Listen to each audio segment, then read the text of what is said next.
आज आप लोगों को क्लास 9 का एक चैप्टर है पॉलिनोमियल्स। और ये चैप्टर ऐसा है कि आपके 10th में भी दिया है पॉलिनोमियल्स।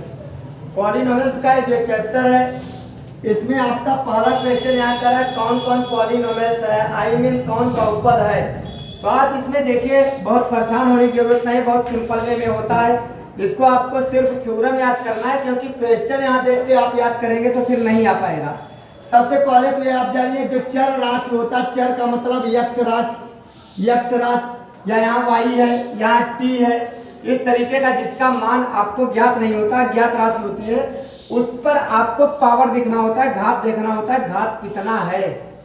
यदि किसी भी चर पर घात पूर्णांक में है, धन पूर्णांक है, और धन पूर्णांक अर्थात कहने का मतलब है जो वास्तविक संख्या है, तो आप ये जान लीजिए वो आपका क्या है, वो आपका बहुपद है। और दूसरे ढंग से आप जानिए कि यदि कोई रूट के अंदर है, जैसे एग्जांपल के तौर पर पहले देखिए इसमें कोई भी रूट नहीं है।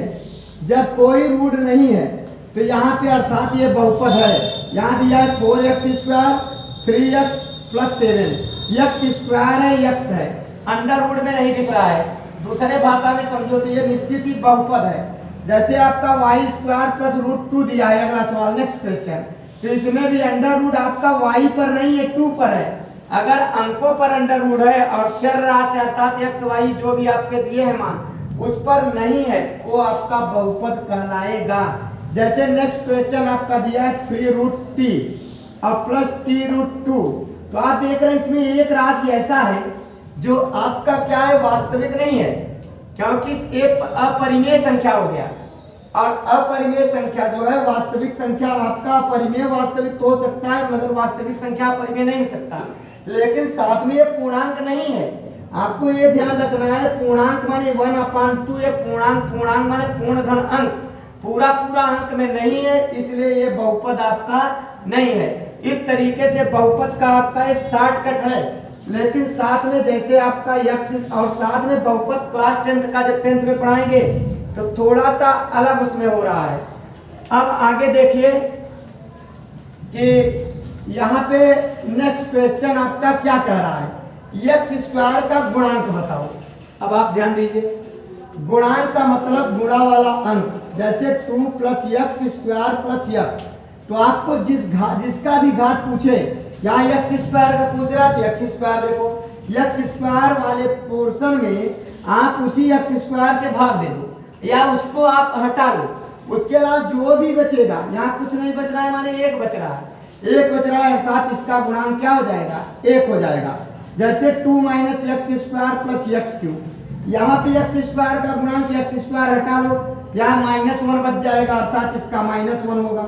यहाँ पे देखिए π/2x² + x है, क्योंकि x² का गुणांक पूछ रहा है, इस x² को आप हटा लो और x² को हटा लोगे तो क्या बचा, π/2। तो यहाँ पे गुणांक आपका क्या हो गया, π/2 हो गया। अर्थात गुणांक का मतलब जिसका भी पूछे उसको छोड़कर जो भी उसके गुणांक में बचे गुणाधन अंक, उसके जो भी अंक का गुणा किया गया वही गुणांक होता है। जैसे अपने से एक दो सवाल स्वयं बताते हैं, x³ + 1। अब आपसे पूछ ले इसमें x³ का गुणांक कितना है, तो x³ का गुणांक आपका कितना है, 1 हो जाएगा, क्योंकि x³ के बगल में कुछ भी नहीं है माने 1 होगा। अगर यहीं पे आपसे पूछ ले x² का गुणांक कितना है, तो x² का गुणांक आपका क्या है, 4 है। अगर आपका यही पूछ ले 1 का गुणांक क्या है, तो 1 को हटा देंगे तो इसका गुणांक तो ऑलरेडी कितना है, 1 है।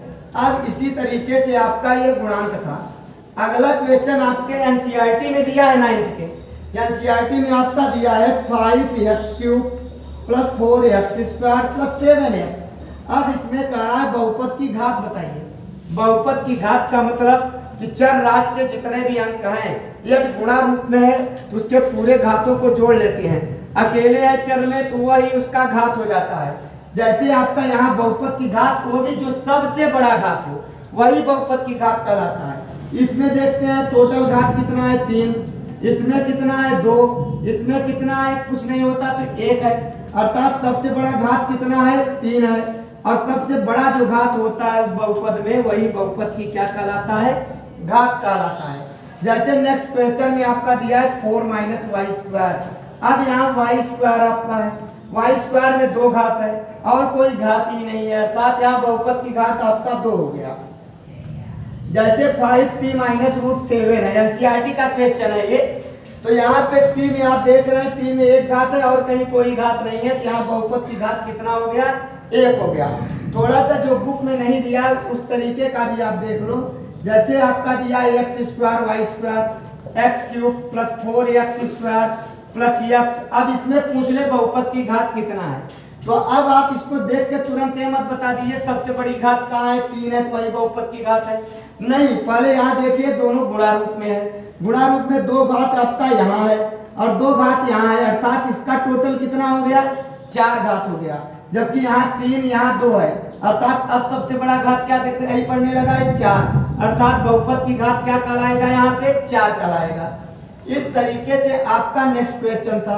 अगले क्वेश्चन में आपके बहुत सारे क्वेश्चन दिया गया है, उसमें पूछ रहा है रैखिक समीकरण, रैखिक बहुपद कौन है, द्विघाती बहुपद कौन है, त्रिघाती बहुपद कौन है। तो सबसे पहले आप जानिए रैखिक बहुपद का मतलब है एक घाती बहुपद जिसमें केवल एक घात हो, आई मीन ऐसा 4x प्लस वाई एक घात है, ये बहुपद की घात कितना है, 1 है, अर्थात रैखिक बहुपद। अब यहीं पे अगर कर दे 4x स्क्वायर प्लस वाई, अब यहाँ पे द्विघाती माने बहुपद की घात यहाँ सब ज्यादा कितना है, 2 है, अर्थात ये द्विघाती बहुपद होगा। त्रिघाती का मतलब है जैसे x cube plus B plus C Y कुछ भी लिख दो, तो अब यहाँ पे सबसे बड़ा घात क्या दिखाई पड़ रहा है, 3 दिखाई पड़ रहा है, अर्थात ये क्या हो गया, त्रिघाती बहुपद हो गया। अर्थात कहने का मतलब यह है कि रैखिक बहुपद आप जानो द्विघाती जिसमें 2 घात हो अधिकतम, त्रिघाती माने जिसमें बहुपद की घात 3 हो त्रिघाती, द्विघाती माने जिसमें बहुपद की घात 2 हो द्विघाती, और रैखिक बहुपद का मतलब जिसमें 1 घात हो एक घाती। अब आप एक घाती का मतलब ही होता है रैखिक बहुपद। अब एक बात का आप ध्यान रखिए कि बहुपद कैसे पहचानते हैं, अभी अभी ऊपर बताया, इसके आधार पर इसका आंसर आपको देना है।